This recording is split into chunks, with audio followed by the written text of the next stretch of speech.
Marty Supreme is an amazing movie, but it is not about ping pong. I think the marketing of this movie is slightly misleading, but I completely get it why they had to go with this angle. I think it's a really good crime drama, character study type movie where ping pong happens to be part of it. So even though I think it's a fantastic movie, I can understand some people being disappointed because marketing might lead you to believe that, oh, it's a sports movie, dream big, you can do it, achieve your dreams. The type of tone you typically expect from a sports movie. As the title says, it is about Marty as a person. Marty is a very smart, charismatic, narcissistic, self-centered piece of shit. Marty is extremely persuasive and he just wants what he deserves. He wants to win this ping pong tournament because he believes that he deserves. He believes that he is better than other people. He believes he's special. Most importantly, he sees everything and everyone as a utility. They're just a tool to him. He uses people and then throws them away. His relationship with ping pong is exactly the same. You never see Marty falling in love with ping pong. You never see him carefully honing his craft. He doesn't have any deep respect for the sport. For him, it is yet another tool to achieve success and get all the fame and credit that he believes that he deserves. Marty is the type of guy you talk to your therapist about years later because you still haven't recovered from all the trauma this guy put you in. And what I love is that movie never glamorizes this behavior. Initially, you see that Marty is very charming and charismatic and he's getting what he wants, but then immediately movie reminds you that actions have consequences and then Marty has to pay a price for it. But because he's such a stubborn and self-centered person, his solutions are also very problematic. So trying to fix one problem leads to another and it creates this chain of events that just keeps spiraling out of control.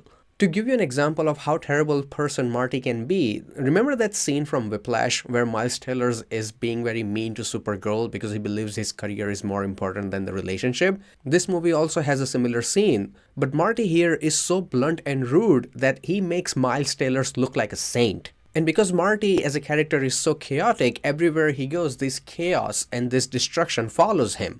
Every scene Marty is in will induce some form of anxiety.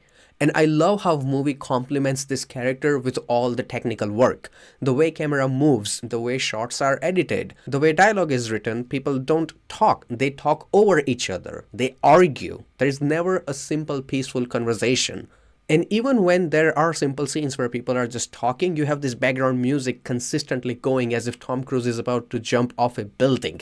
There is never a single second of calm in this movie. This movie is relentless in its presentation. I also really appreciate the production of this movie because it doesn't have that high of a budget, but this movie looks expensive. There are also quite a few action scenes, there are chases, which all look very polished that you expect from a 200 million plus movie. But this movie does all of that with less than half of the budget. Also, I never play ping pong myself, so I cannot comment on how accurate those scenes were, but I can tell you that they looked very professional to my unexperienced eyes. They look very well made. I totally bought in that they were real professional ping pong players going at each other.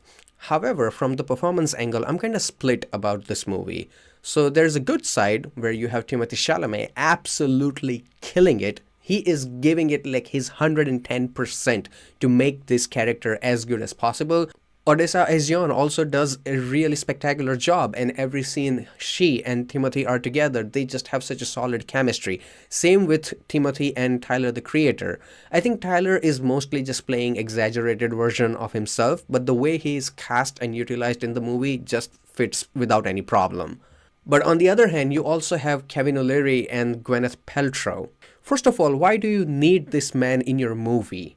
In a time where actors are already struggling and losing their jobs to AI, why would you cast a real-life millionaire to play a millionaire? You're telling me you could not find a talented actor in New York City to play an evil billionaire? I know they're trying to do the same thing they did with Tyler the Creator. Just cast Kevin O'Leary because he is also a real-life rich man, so it will fit the character. It doesn't work here because he is extremely stiff and wooden. Especially there are many emotionally charged scenes with him and Timothée where you see that Timmy is doing 11 out of 10, absolutely spectacular job, and camera cuts to Kevin and he's just wooden. He has very limited range, which sticks out like a sore thumb in this solid performances. Same with Gwyneth Paltrow. She's nowhere near as bad as Kevin. She's fine, but That's the thing. She's just fine.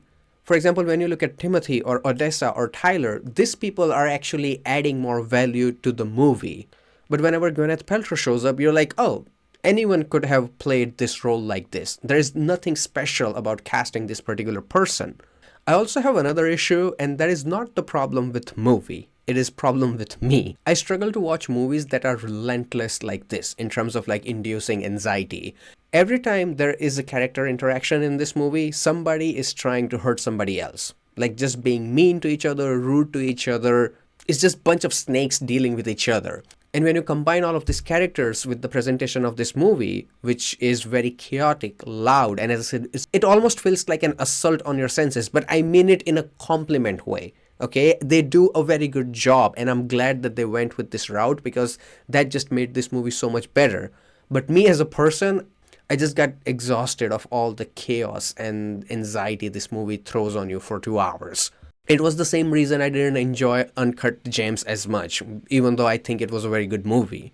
I think where this kind of storytelling works for me when the presentation is peaceful. For example, Mad Men also has a lot of characters who are just terrible, terrible people, but because presentation is so calm, it gives me enough buffering to sit through and actually, enjoy the show as well and not just be anxious. I'm glad that this movie is relentless in every sense. It's just that it's not for me. At the end, I would say it is very similar experience to Uncut Gems, but even better quality than that. So if you are into that, you will have time of your life. But if you get easily exhausted by this type of chaos, then you might not enjoy it as much like me, but it is still a very good high quality movie. And because of this, I'm gonna give Marty Supreme 2 different ratings. One is just my rating, which is 3 out of 5, how much I enjoyed this movie. And the second is more objective, where I am simply just looking at this movie as a product and how good quality it provides. I would say it is 4.25 out of 5 on that scale. So that's it. Thank you for watching me talk about my complicated feelings with Marty Supreme. I will see you next time. Until then, goodbye, take care, and have some fun with fiction.